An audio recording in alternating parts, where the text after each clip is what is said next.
নমস্কার বন্ধুরা, আজ আমি নিয়ে এসেছি দ্বাদশ শ্রেণীর সংস্কৃতে ফোর্থ সেমিস্টারের সিলেবাস। প্রথমে আমি তোমাদেরকে সিলেবাসটা নিয়ে আলোচনা করি।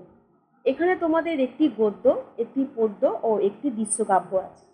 গদ্যের মধ্যে তোমাদের আছে হাস্য বিদা কথা, পদ্যের মধ্যে আছে বনের চর ভাষণম, দৃশ্যকাব্যের মধ্যে আছে আয়ত্রী বন দেবতার সংবাদ। এছাড়াও তোমাদের ব্যাকরণে আছে, ব্যাকরণের মধ্যে আছে প্রত্যয়, বিপত্তয়, কারক বিভক্তির সমাস। এছাড়া তোমাদের লৌকিক ও আধুনিক সংস্কৃত সাহিত্যের ইতিহাস আছে, যেখানে তোমাদের গদ্য দণ্ডী ও বাণভট্টের সাহিত্যকৃতি আছে, চম্পু নলচম্পু ও ভারতচম্পু আছে, আয়ুর্বেদ চরক ও সুশ্রুত আছে, আর আছে আধুনিক বাঙালি সংস্কৃত সাধক ও সাহিত্য। তাহলে বন্ধুরা, তোমরা বুঝতে পারলে তোমাদের সংস্কৃত সিলেবাসটা। আশা করছি তোমাদের এই সংস্কৃত সিলেবাসটা কাজে লাগবে। তোমরা যারা আমার চ্যানেল এখনো সাবস্ক্রাইব করোনি, তারা প্লিজ আমার চ্যানেলটা সাবস্ক্রাইব করে আমার পাশে থেকো। এরপর আমি তোমাদেরকে এই যে গদ্য হাস্যবিদ কথা, এই গদ্যটার বিষয়বস্তু সংক্ষেপে আলোচনা করে দেব। সাথে সাথে এই অধ্যায় থেকে তোমাদের যে 5 নম্বরের কোশ্চেনটা আসতে পারে, সাজেশন হিসাবে আমি তোমাদের কিছু 5 নম্বরের কোশ্চেনও দিয়ে দেব। তাহলে চলো, এই যে হাস্যবিদ কথা, এখান থেকে আমি তোমাদের সার সংক্ষেপটা আলোচনা করে দিই।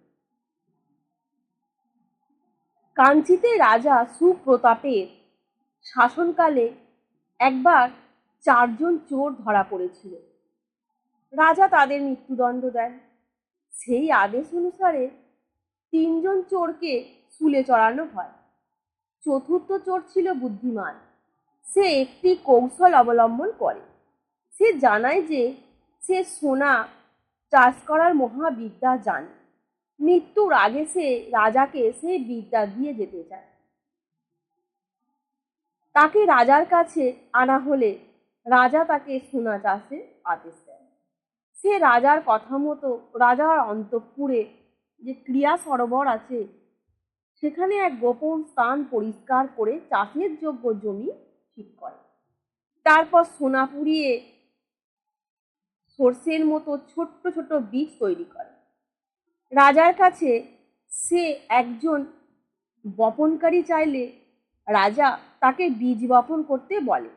চোর জানায় যে কোনোদিন কিছু চুরি করেনি, একমাত্র সেই বপনকারী হতে পারে।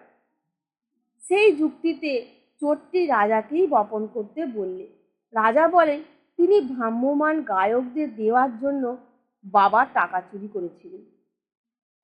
এরপর মন্ত্রীরা বলেন রাজার কর্মচারী হয়ে তারাও আর সাধু নয়। বিচারপতি বলেন তিনিও ছেলেবেলায় মার মিষ্টি চুরি করে খেয়েছিলেন। তখন চোর বলে সবাই তো যখন চোর, তাহলে সে কেন একা মৃত্যুদণ্ডে দণ্ডিত হবে? এই শুনে সমস্ত সভাসদ হেসে ওঠে। রাজা রাগ প্রশমিত হয়। তিনি চোরের স্বরূপ বুঝতে পারেন। চোরটি বুদ্ধিমান এবং হাস্যরসিক। চোরটিকে রাজা বিদূষক রূপে তার সভায় রেখে দেয়।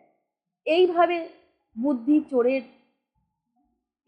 বুদ্ধির জোরেই চোরটি শেষ পর্যন্ত প্রাণে বেঁচে যায়। তাহলে বন্ধুরা, আমি আশা করছি তোমাদের এই বিষয়বস্তু সংক্ষেপে বুঝতে কোনো অসুবিধা হয়নি। এরপর আমি তোমাদেরকে কিছু 5 নম্বরের কোশ্চেন সাজেশন হিসাবে দিয়ে দেব, যেটা তোমাদের এই চতুর্থ সেমিস্টার পরীক্ষার ক্ষেত্রে কাজে লাগবে। এ প্রসঙ্গে বলে রাখি, তোমরা যেমন 3rd সেমিস্টার পরীক্ষাতে শুধু এমসিকিউ প্রশ্ন উত্তর দিয়ে লিখেছ, তোমরা কিন্তু এই 4th সেমিস্টার পরীক্ষাতে সমস্তটাই ব্রড অ্যান্সার টাইপ লিখতে হবে। এখানে আর কোনো তোমাদের এমসিকিউ প্রশ্ন নেই। তাহলে চলো, আমি তোমাদেরকে কিছু সাজেশন হিসাবে কোশ্চেন দিয়ে দিই। নাম্বার 1, চতুর্থ চোরের ধূর্ততার পরিচয় দাও। তাহলে তোমাদের প্রথম নাম্বার যে কোশ্চেনটা বললাম, সেটা হচ্ছে চতুর্থ চোরের ধূর্ততার পরিচয় দাও। এরপর দ্বিতীয় নাম্বার প্রশ্ন তোমরা লিখবে হাস্যবিদ কথা গল্পটির নামকরণের সার্থকতা বিচার করো। 3 নম্বরে লিখবে স্বর্ণবীজ বপনে কেউ রাজি হননি কেন। 4 নম্বরে লিখবে চতুর্থ চোর কিভাবে শাস্তি থেকে নিজেকে রক্ষা করেছিল। আশা করছি আমি যে প্রশ্নগুলো বললাম তোমাদের, এই 4টে প্রশ্ন তোমরা খুব ভালোভাবে প্রিপারেশন করে নাও। চতুর্থ সেমিস্টার পরীক্ষার ক্ষেত্রে এই 4টি প্রশ্ন তোমাদের কাজে আসবে। তাহলে বন্ধুরা, আজকে এই পর্যন্তই। আবার দেখা হচ্ছে তোমাদের সাথে নতুন বিষয় নিয়ে। তোমাদের যদি কোনো কিছু জানার থাকে আমাকে অবশ্যই কমেন্ট বক্সে জানিও। আর আমার ভিডিও কেমন লাগলো সেটা জানিয়ে আমাকে একটা কমেন্ট করে দিও। আজকে এই পর্যন্তই। ধন্যবাদ।